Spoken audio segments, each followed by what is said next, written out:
Hello అందరికీ, నేనైతే fluffy omelette try చేస్తున్నానండి. 2 ఎగ్స్ తీసుకొని దాంట్లో ఉప్పు కొంచెం కారం వేసేసి బాగా బీట్ చేసుకున్నాను పైన నురుగొచ్చేంత వరకు. తర్వాతకి నేనైతే ఒక కళాయి పెట్టేసుకొని బాగా హీట్ అయ్యాక అందులో ఆయిల్ పోసానండి. నా దగ్గర ఫ్రై పాన్స్ అయితే లేవు, అందుకే నేను ఈ కళాయిలో వేద్దామనేసి కళాయిలో చేస్తున్నానండి. ఈరోజైతే టమాటో పికిల్ చేశానండి. టమాటో పికిల్లోకి ఆమ్లెట్ వేసుకుందాం అనేసి అనుకున్నా. కాకపోతే ఇలా చాలా ట్రెండింగ్లో ఉంది కదా ఫ్లఫీ ఆమ్లెట్, ఒకసారి ట్రై చేద్దాం, టేస్ట్ కూడా ఎలా ఉంటుందో చూద్దాం అనేసి ట్రై చేశాను. ఎలా వస్తుందో ఏమో అని చాలా భయపడ్డానండి.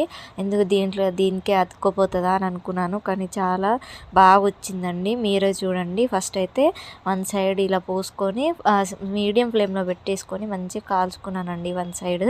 దాని తర్వాత ఇలా మంచిగా చిన్నగా తిప్పి వేసుకున్నాను. ఇలా అయితే వచ్చింది, స్పాంజ్ లాగానే వచ్చింది. టేస్ట్ అయితే చాలా బాగుందండి. టమాటో పికిల్ ఇంకా ఆమ్లెట్ అదిరిపోయింది.